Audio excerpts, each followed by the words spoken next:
course, Turk Hakkinen knows he needs to defend on the outside line. Looks down the inside, heavily braking, revving the nuts off of that Audi engine. Wow. Surprised he doesn't actually suffer from an engine failure there. Of course, very hot here at Dubai. Even if it is the night time, the track temperature here is fairly high, along with the humidity levels as well. So just got to be careful about the temperatures here in that engine bay. Obviously, the water and the radiator are very vulnerable to overheating here.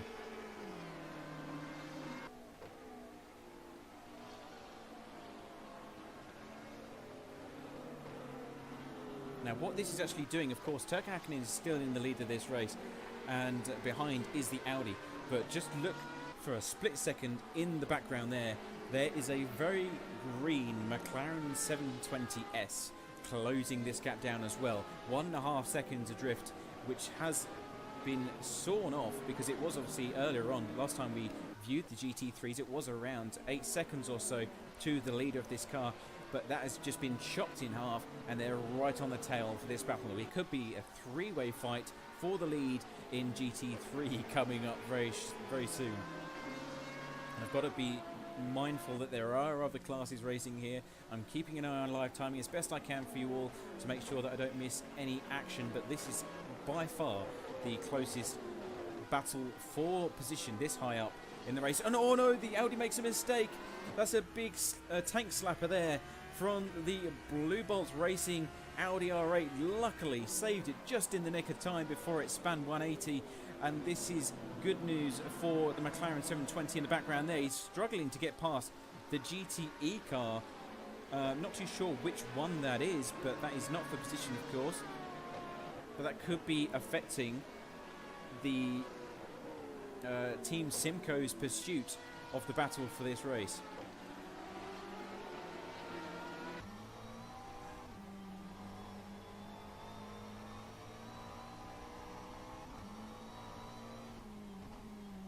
Okay, that GTE car is now going to try and overtake both of the leading GT3s on the run down to turn 1.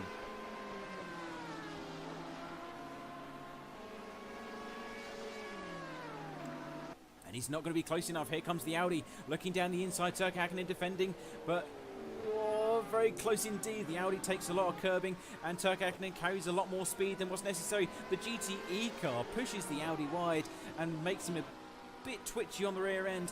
Luckily, no major collision or loss of control or time, and they're still going at it. So the GT is through now. Just go away. Let us have this one-to-one battle between all of these three GTE cars now. And here comes the McLaren 720S. He's back in the action now. Team Simcoe, Rapid Racing and Blue Bolt Racing, and the Audi goes wide. The Audi goes wide down into the turns 9, and the McLaren 728. It's a drag race down into turn 10, too wide into the braking zone. They're surely going to have an advantage here with the slipstream behind Rapid Racing.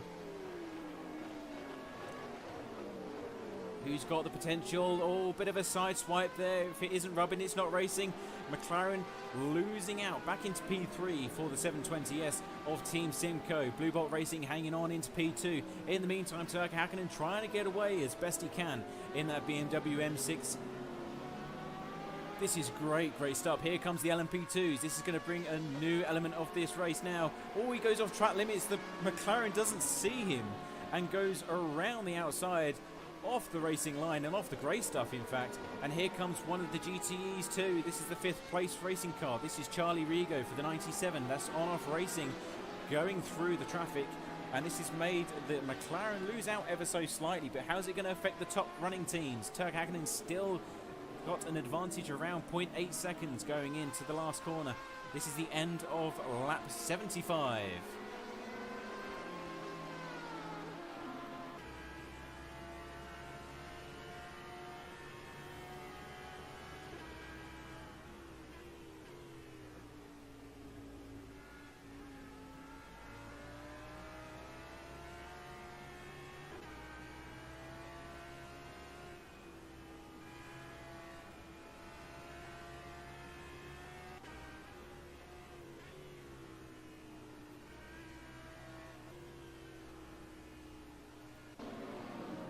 Here comes McLaren closing that gap now. That 720 really pushing it. Team Simcoe still in control and still within a chance here of winning this race. 1.5 hours still remaining. Of course, to fight at this stage of the race is fairly risky, but of course, in the great scheme of things, you want to be in a position to just simply push into the lead. And what better time to do it than at night? Obviously, as the famous quote goes, the best time to attack is at night. Of course, that was military advice, but in the world of motor racing and sim racing, that counts here as well, because of course it is probably the best time to really push the limits of your car. Going around the outside is the 4th place car of Fabian Walter. That's for Hansa Racing, still in charge of that machinery since the start of this race, so almost doing 2.5 hours now. And here comes the LMP2 cars as well. That is our current leader, Pim van Ark, still going strong and still trying to keep Dimitri and the Barn Simsport LMP2 at bay. And there goes McLaren 720S down the inside, but Audi loses the back end on the exit of turns 14, gets it loose and just can't get on the power quickly enough, and the 720 gets through.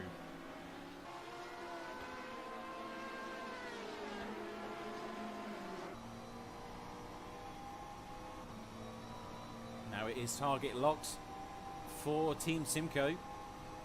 Turkka Hakkinen directly ahead within striking distance. Double turn in for the first corner, but definitely suffering from what they call red mist, I think, because he's really going for it.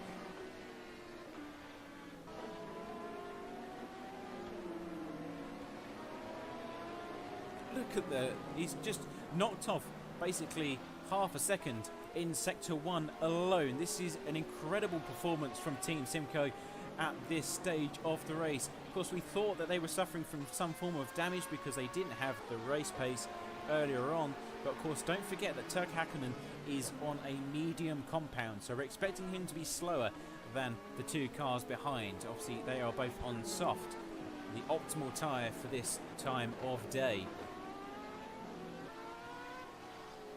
The question is, how can Turkka Hakkinen... He doesn't really have any way of responding other than strategically. Of course, his job is now to hold them up as best he can until they get to the next round of pit stops, and that's when the medium tyres will prove a suitable option for this race. But right now, it's not doing them any good because they're about to lose the lead as Team Simcoe looking left and right down the inside and outside, round the outside of turn 14. Turkka Hakkinen defending the inside line.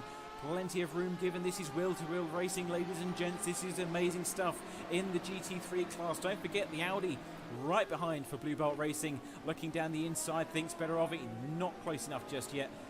This is incredible stuff. I'm not going to be able to breathe anymore for the next hour and a half, am I? Because this is just going to go on and on and on until we get into the next set of pit stops. Here comes the Audi. The Blue Belt Racing R8 is looking down the inside. Here he comes.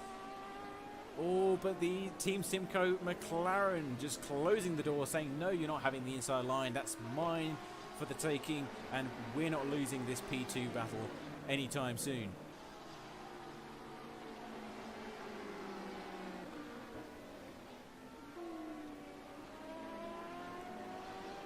.6 seconds separating the top 3 GT3 teams here at the CFEG 4 Hours of Dubai.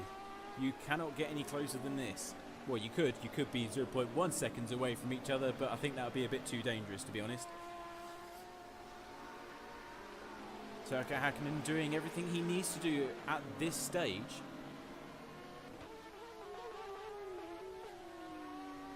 And goes defensive, a last minute move there from Turkka Hakkinen. And here comes McLaren down onto the outside line. Obviously on those soft compound tyres he will get more grip. And Turkka Hakkinen pushes him slightly wide, and they're still too wide going through turns 11. Here comes the Audi. He wants a piece of this action as well. Still too wide going through it, and officially the McLaren has the lead, but he will be pushed onto the outside line. It's going to get the undercut. Takes the lead. Here we go, but now comes the Audi as well. The LMP2 is trying to get through at the same time. This is starting to get quite messy here in class. That was good manoeuvring there from Team Simcoe. Was it Tamas, the driver of the McLaren, currently did a nice job at setting Turk Hakkinen up and just cut down the outside line, just swoop underneath them and get the drive out towards turns 13 and 14. Good stuff. But here comes the Audi now. He wants a piece of this action and thinks, well, if he's getting away, I want to go with him. I want to follow that McLaren into the distance, and he's got a good exit out of the last corner. He will surely have enough power going down to turns 1 to get the job done. He's alongside, too wide before the braking zone, still in third, but Turk Hakkinen will be pushed wide. They're still too wide, going through turns 2 and 3, still too wide even now. Plenty of room given, a bit of a rear end wiggle there from the Audi. And he gets it, he gets into second place, pushing that Audi R8 to the limit. Obviously the soft compound tyre really coming to life in these colder conditions here. But, you know, admirable performance there from Turk Hakkinen. Obviously still not over yet, still 1.5 hours, and there's still one more round of pit stops to be had. So that could come back at them. They could obviously go for a